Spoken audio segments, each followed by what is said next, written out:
And this is no prank. It's a symptom of something horrifying. Typically, whenever the fruit bowl is empty, I make a note on my phone to restock from the local supermarket. And that was exactly what I did last week. Imagine my puzzlement when the following morning I entered the kitchen to find the bowl had magically refilled itself, but only with one single banana.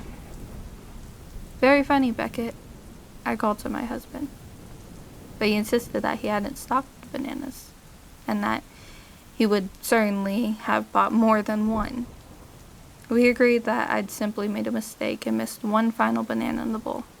So, grateful that I could delay the supermarket trip for another day, I ate the banana and tossed the peel away. Then I cracked on with my work from home. 2 days later, however, I was startled in a far stranger way. Sitting in the area cupboard on top of our freshly folded lining sheets was a single banana. Very funny, I thought again. Actually, it was rather funny to see that solitary banana lounging on its large throne of washed sheets. Anyway, I told my husband, and he again insisted I was losing my mind. Then the light bulb seemed to spring to action above his noggin, as he reminded me that I have a proclivity for late night strolls. I've slept walk into the living room and rearranged the furniture before. I even once unlocked the attic door and curled up into a ball up there.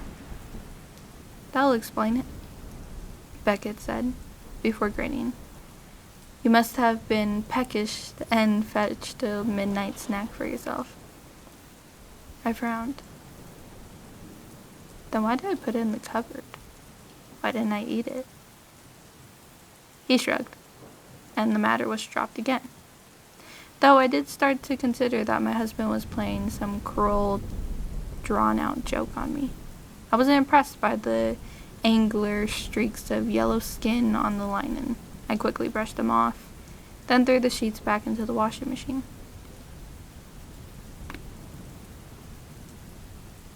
A few days later, there came the third and final banana.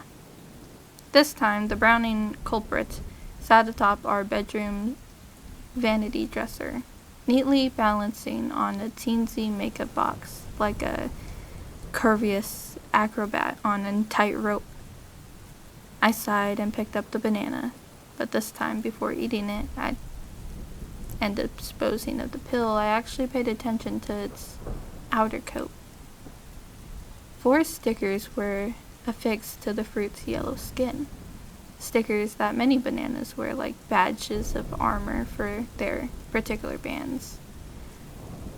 But this single banana wore 4, and each of the 4 had been shredded, torn, and reshaped into a letter. Together, the 4 stickers spelled a Thankyou word that made me quake, pushing vomit to the top of my throat. Help.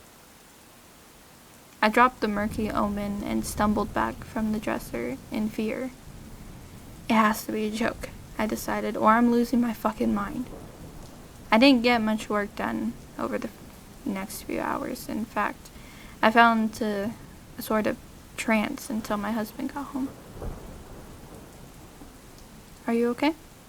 he asked, finding me sitting on the edge of the bed. I nodded weakly, and he massaged my shoulders. Moments before noticing the banana on the dresser, he frowned at the stickers, very prominently spelling out that word. Then he began to laugh. "You and your sleepwalking," he teased, squeezing my shoulders. "Come on, Haiti, my love. It's Friday, day night." That evening, I didn't focus on fine dining or my husband's attempts at conversation. I thought only about the ominous message on the banana.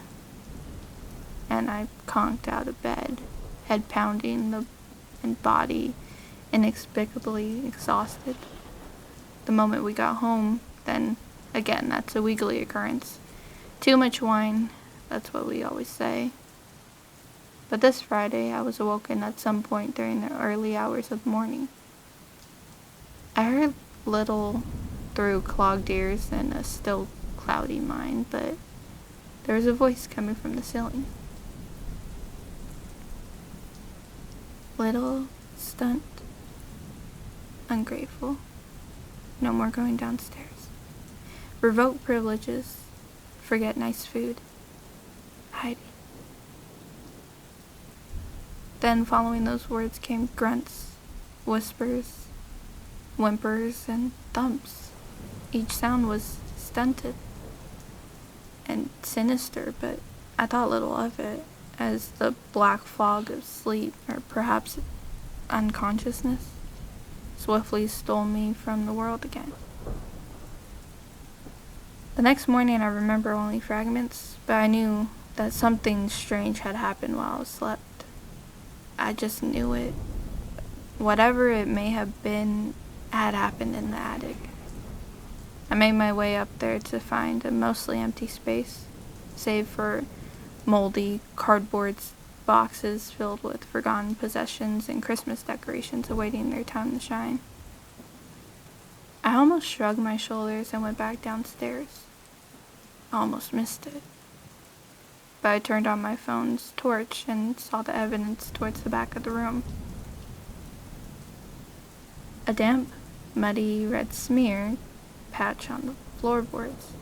A myriad of damp stains, in fact. A collection of food-filled grocery bags, water bottles, tampons, and condoms. Red handprints against the far wall. I shrieked and fled. That was a week ago, and I've been on the road since. I called the police, obviously, and they wanted me to make a statement in person. But I had to get away from that town. I'm not going back. My phone has been ringing non-stop, but I'm too terrified to look at it. Beckett knows I know, and that means I'm not safe. Who I have been calling my husband for all these years? Who has he been keeping in that attic? And how did he punish her for talking to me?